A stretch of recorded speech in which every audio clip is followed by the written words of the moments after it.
समुद्र मंथन फिजिक्स में आपका स्वागत है। आईआईटी पीवाईक्यू करने के दौरान में मुझे कुछ इंटरेस्टिंग क्वेश्चन मिलता है जिसको कि मैं आपको शॉर्ट्स के रूप में बताता हूँ।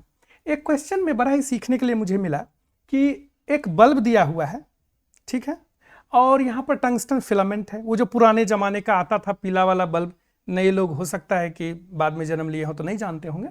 हाँ, तो इसमें जब करंट पास किया जाता है तो यह ग्लो होता है, इनकैंडेसेंट बल्ब बोलते हैं।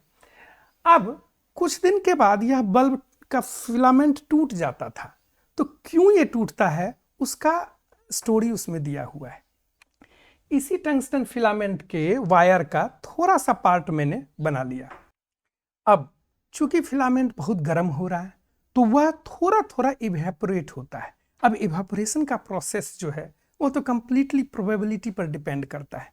किसी भी एक एरिया से अगर ज़्यादा इवेपोरेशन हुआ तो वहाँ पर रिलेटिवली वहाँ पर एरिया कम हो जाएगा, जिससे उस जगह का रेसिस्टेंस ज़्यादा हो जाएगा।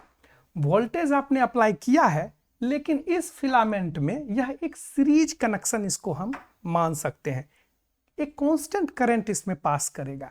अगर कांस्टेंट करंट पास करेगा तो ज़्यादा हीट कहाँ पर जनरेट होगा? जहाँ पर का रेसिस्टेंस ज़्यादा है, जहाँ पर से इवेपोरेशन हुआ है वहीं पर अब हीट भी ज्यादा जनरेट हो रहा है। मतलब यह तो एक पॉजिटिव लूप हो गया। अब यहां से और ज्यादा इवेपोरेशन होने लगेगा, जैसे कि जब पानी के बोतल में कहीं एक जगह छेद हो जाता है, पानी वहीं से निकलता है और उस छेद को बड़ा कर देता है। उसी प्रकार से जहां पर प्रोबेबिलिटी के कारण जरा सा ज्यादा इवेपोरेशन हुआ टंगस्टन का, थोड़ा ये पतला हुआ, रेसिस्टेंस ज्यादा हुआ, अब यहां पर ही गर्मी ज्यादा पैदा हो रहा है, यहां पर और ज्यादा इवेपोरेशन होगा फाइनली जब तक ये टूट ना जाए। क्या इतने डेप्थ में आपको पता था कि कैसे बल्ब का फिलामेंट टूटता था बचपन में? हमारे वीडियो को लाइक शेयर सब्सक्राइब कीजिए। ऐसे ही इंटरेस्टिंग क्वेश्चन, और ये सारा आईआईटी में आया हुआ क्वेश्चन है, करंट इलेक्ट्रिसिटी का ये क्वेश्चन है, आप देख सकते हैं।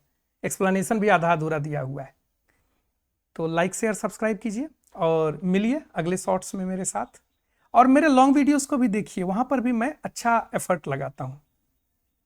यूट्यूब पर लोग फालतू के रील्स बनाते हैं, अजीबोगरीब हरकत करते हैं, लेकिन मैंने सोचा है कि मैं आपको जो सही चीज़ है जिससे आपका वैल्यू बढ़ेगा मैं वही डालूंगा, चाहे ग्रोथ स्लो हो चलेगा।